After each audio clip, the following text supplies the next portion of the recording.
Hi, thanks for joining us. I'm your host, Marissa Monroy. Austin Public Health launched a hotline to promote the safety and well-being of our community's frontline workers. The hotline, operated by Austin Voices for Education and Youth, provides information and referral services for high-risk workers who need assistance due to COVID-19. Organizations such as the Austin Urban League, Workers Defense Project, and Texas Rio Grande Legal Aid provide legal case management, help applying for unemployment, and one-time financial assistance. For more information, call the hotline number at 512-493-4288. Early voting began in our community last week.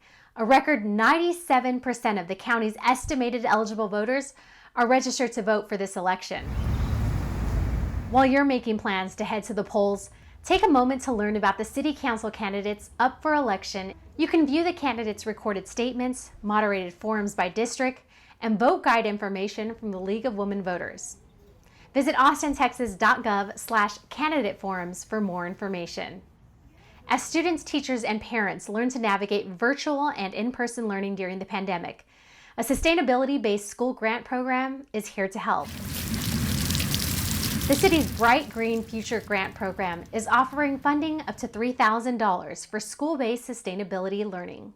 Schools are able to choose from a menu of options that will be offered through local nonprofits. They range from virtual bike clubs to outdoor gardening to teaching kids about sustainability management and environmental justice. The program is offered by the city's Office of Sustainability and funded by Austin Resource Recovery, Watershed Protection, Urban Forestry, and Austin Transportation. Applications are available now through October 26. Visit austintexas.gov/brightgreenfuture to learn more. For the second time this hurricane season, our public power, Austin Energy, sent crews to help with restoration efforts. The day after Hurricane Delta struck southwest Louisiana, Austin Energy sent 18 crew members to the area to help turn the lights back on.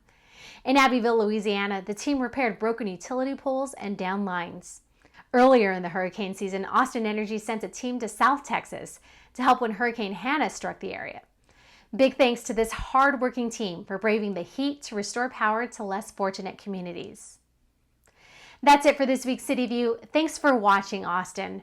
Be sure to catch up on all of the latest information on atxn.tv, our social media channels, and on our dedicated webpage, austintexas.gov/COVID-19. Stay well, Austin.